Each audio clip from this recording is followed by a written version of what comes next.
To understand love to its fullest, the seeker must understand and practice the trinity of aspects which are brotherhood, which includes the sisters, friendship, and goodwill. We must first recognize that we are all brothers and sisters, and seek to look upon the soul in others. When the other party looks back with a friendly spirit, then the feeling of brotherhood comes into the consciousness. Secondly, we must extend the hand of friendship to all who are willing to receive.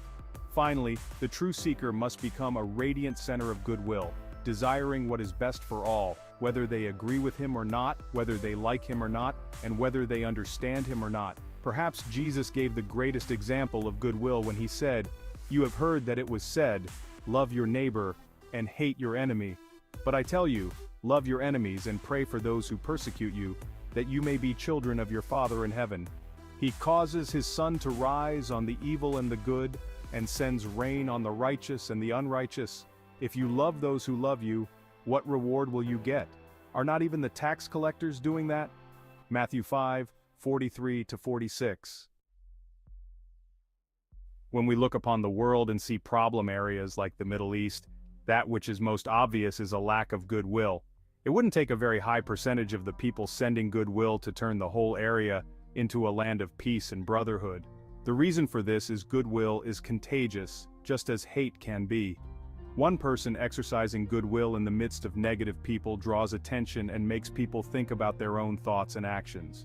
Goodwill radiates a sense of warmth that people as a whole like and appreciate. Unfortunately, there are many people in this age who consider themselves enlightened, caring, and loving who are way too selective with their goodwill. Jesus spoke of this problem when he said, "And if you greet only your own people, what are you doing more than others? Do not even pagans do that?" Matthew 5:47. There are many who are happy to send goodwill to those of their own belief system but despise those who think differently than themselves. This is glaringly obvious in today's political climate in the US. For example, you may be at a social function mingling with several people who seem friendly. Then if you even hint at a political belief that leans left or right, sparks will begin to fly and all goodwill goes out the window. The group divides in two, and they now can't stand each other. The divide is so strong today that goodwill is often ignored. It doesn't matter. A true seeker must still send it forth. It will have an influence, and when enough people focus on goodwill instead of ill will, the tide will turn, and people will seek to understand each other.